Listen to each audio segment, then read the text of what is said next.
It's Nancy Pelosi at the Conference of Mayors. We're going to have somewhat of a deep discussion. It'll be uncomfortable for some people, but it will be, I think, intellectually stimulating for most of you.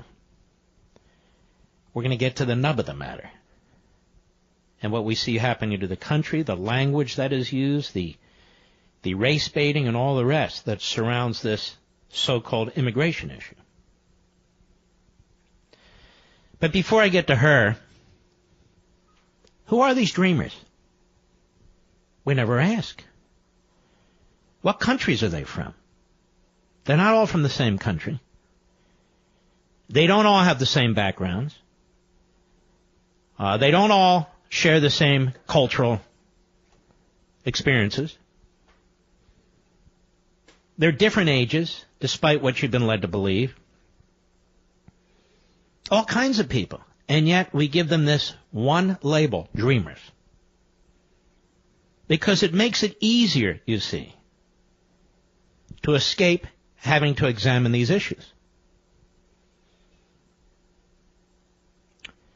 I want to start with Nancy Pelosi for a reason.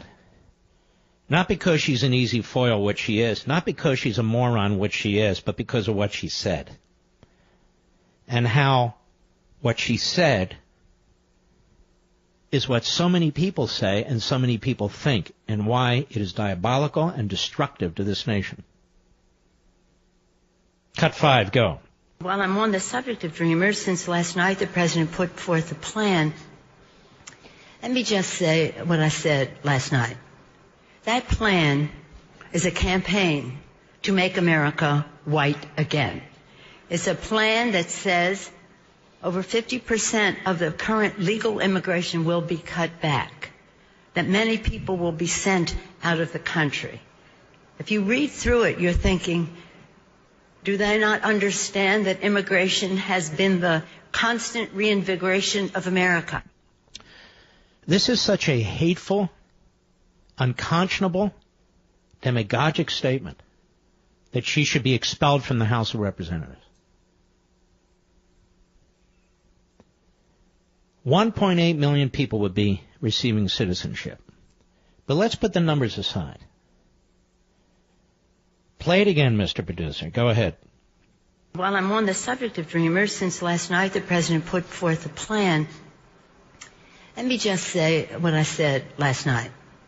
That plan is a campaign to make America white again. To make America white again. Why would she say something like that?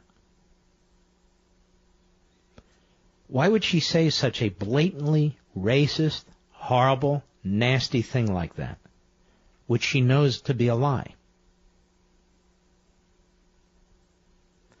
Obviously to play to certain constituency groups where she thinks this will be well received. You'll notice she didn't get a single applause from the mayors in that city, many of whom are minorities. Not a single hand clapped.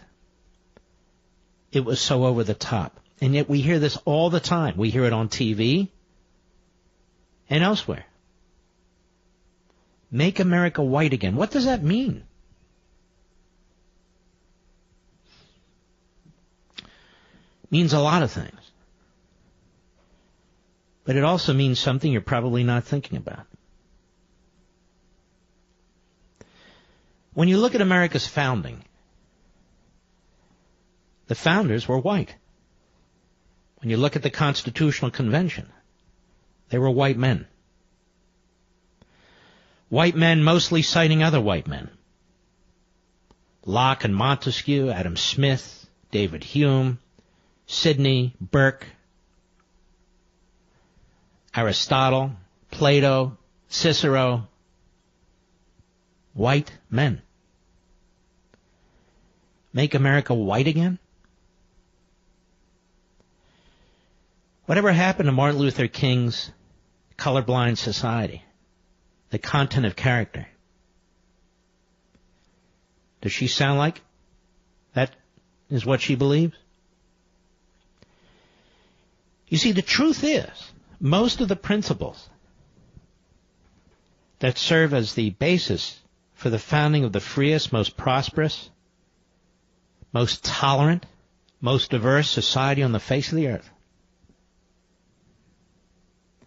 are the principles that undergird Western civilization and the Great Reformation. These are principles that come out of Greece and Rome and Europe. Not all white, but mostly white. Is that why these principles matter? Because Aristotle was a white man? Because Cicero was a white man? Because the founders were white men? Is that why these principles matter? Of course not. The founding principles, which are concisely formalized in the Declaration of Independence, talks about all human beings, every individual having unalienable rights to life, liberty, and the pursuit of happiness, and so forth. Not a word about race. Not a word.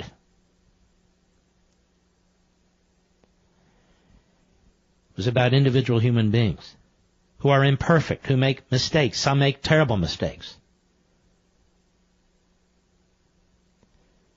You see, what Nancy Pelosi is doing is consistent with the progressive agenda.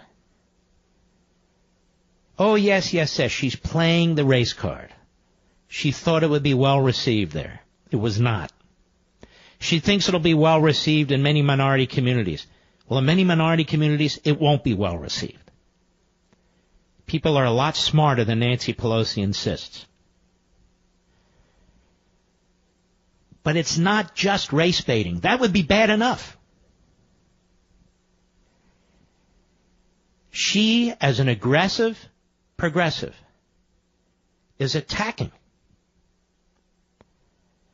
what these white men preached, wrote about. Oh, and not just white men, mostly Protestants. Not all, but mostly. White Protestants. What they wrote about and what they said. Not all, mostly. She's not just condemning whites or white people or people with white skin. She is condemning the principles that know no race. She's condemning the principles because the progressives hate the principles upon which this country was founded, which is why they seek to fundamentally transform it. She's condemning the principles of Western civilization. She's condemning the principles of Reformation. She's condemning the principles of the Declaration of Independence. She's condemning the principles of the Constitution. She lives day in and day out trying to fundamentally destroy this country and replace it with something else. She can talk about wanting to make America white again, which is such a loathsome, poisonous statement. Trying to divide this country on race. What does she want to do? Create race wars? Who talks like this? The former Speaker of the House of Representatives? She and her husband are worth $250 million. She has a winery. She has homes in San Francisco, homes in Washington, D.C. Talks like this. This is a complete assault, apart from race, on the founding principles of the nation. Now, I'm not saying this for the left. If I said this for the left, it would be going over their heads, through their ears, and out their tuchus. I'm not saying it for them. I'm talking to you, my beloved listeners, who want to know, who want to understand, who want substance. This is part of the all-out, full-throated attack on the principles that have done more to advance the cause of humanity, advance the cause of diversity, regardless of your skin color, advance the cause of wealth creation so people can eat, can have clothing, can have homes, advance the cause of the nuclear family, the most successful society mankind has ever known. That's what it's an attack on. That's what this whole immigration issue is about. empowering the progressives, empowering the Democrat Party, the party of the progressives. It's not about dreamers. It's not about DACA or DAPA or any of the rest of it. That's just one of the avenues through which they seek to advance their agenda. Their agenda is anti-American principles, anti-declaration, anti-constitution, anti-capitalism. Because they think that's the fastest way to further centralizing power. To further centralizing power. This is also why they're of the belief that immigrants become citizens, as the great Samuel Huntington once said, not because they're attracted to America's culture and creed, but because they're attracted to governmental benefits. They're attracted to maintaining their ethnicity and their cultural heritage from the countries from which they hail. This is why we put so little emphasis on assimilation and no emphasis on Americanization. It's never discussed. It's never even considered.